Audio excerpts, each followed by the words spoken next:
This is The Voice Room.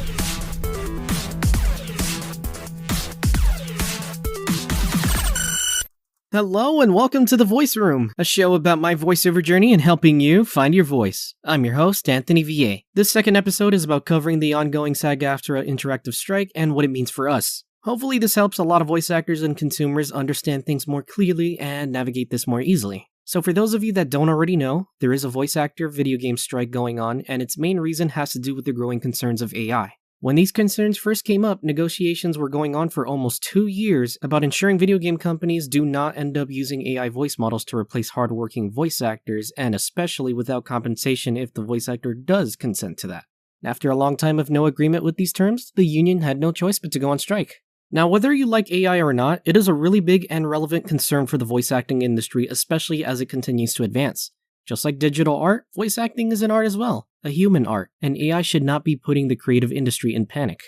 Now, of course, in some way, AI will never replace organic talent and passion. It will never have that human touch to a project that makes it feel, well, human. However, companies from all over are really pushing for AI voiceover to replace people and not just be a tool and alternative like it should be. I mean, you go to YouTube right now and there are countless Artlist.io ads on AI voiceovers and how great and easy it is to use. It's a slap in the face. Sure, AI is somewhat easy to use and you might have some control over the voice and stuff, but it's never going to be the same as making a casting call, hearing talent auditions, getting to communicate with a real human who has passion for your project, and you could develop a partnership, a friendship, actual genuine human connection that always makes a project more heartfelt than if you just did an AI voiceover for a YouTube video about random facts we heard 1,000 times. I'm looking at you, YouTube. Speaking of YouTube, that's a place I see so much push for AI voice usage, and it clearly shows how much it's destroying the soul in these projects. You can't really escape AI voice narration, whether it's Reddit stories, facts, or something dumb. Freelance sites are another place you will see a lot of calls for AI. I bet you probably get a bunch of job postings or invites for something like recording voiceover for an app that you have to record hundreds of common English phrases using the app's recording system. Yeah, Upwork, I'm talking about you. The reason I bring all of this up is because AI effects on the voiceover industry has done a lot more harm than good, and with video games being in jeopardy because of this, it really puts that into perspective. Back to the strike. To reiterate, only video games are affected. This does not apply to commercials, movies, TV, radio, or any of that. Voice actors are very important to the video game industry. They bring a lot of charm and exposure to games, and this is a big disrespect to us. What does this mean for voice actors and consumers of video games? Of course, union voice actors cannot audition or book for struck games or else they will face consequences by the union. Although non-union actors are not legally obligated to abide by these rules, they're going to be looked down on very heavily for doing cover work for video games, making them a strike breaker. If they do that, it will be career suicide for that voice actor and it will ruin their chances of joining the union and getting the benefits of it. Not all video games are struck though. Only actual union video games or union games that turn to non-union to avoid the strike are struck. Games that were never union, like an indie game with a small budget, does not fall under the union's jurisdiction and they are not struck. There's a very well made in-depth flowchart of figuring this out made by Rebecca Jensen, VOC Takeover, and other members of the VO community. Some of it goes as follows. Is this project union? Yes. Is it struck? Then don't audition or book. If it is a non-struck union game but they have not signed any of the contracts stating they will not use your voice for AI, then don't audition or book.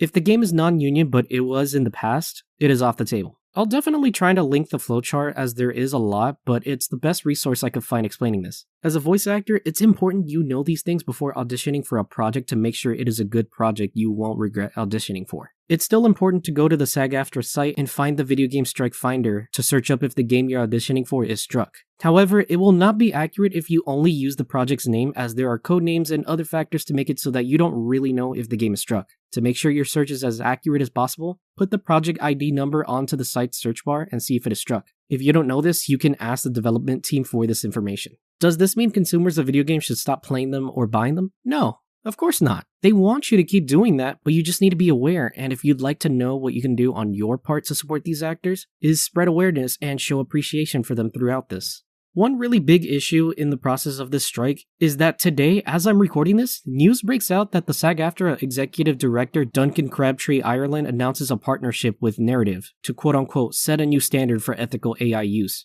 Really? Come on.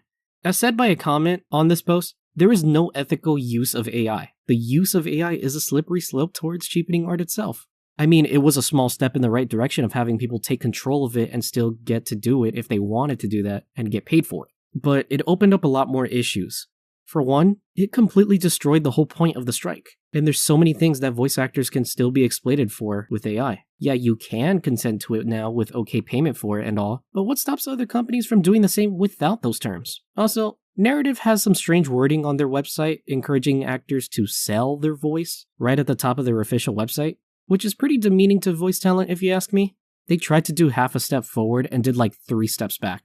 Of course, voice actors are pissed right now. This is literally like the plot point of Ariel giving away her voice to Ursula in The Little Mermaid. It just does not work out. It seems like they were more concerned with stockholders than, the voice talent that are being affected. Despite all this, we should still hold out hope for a better outcome soon and do our best to get through this. Push out those auditions, get your voiceover game up, because you are the talent, you are the future, not AI. The main takeaway from this is to know a lot more about the SAG-AFTRA strike, where things are headed, and to keep pushing forward with hope. Hopefully this cleared up some questions and concerns you had regarding the strike, and that this helps you get some direction on how to keep moving forward with auditioning for the right games and, of course, supporting voice actors. That's going to be all for this episode. If you enjoyed, make sure to give it a rating on the hosting site you are watching this from and leave some feedback. Thanks for watching The Voice Room. Take care, everyone.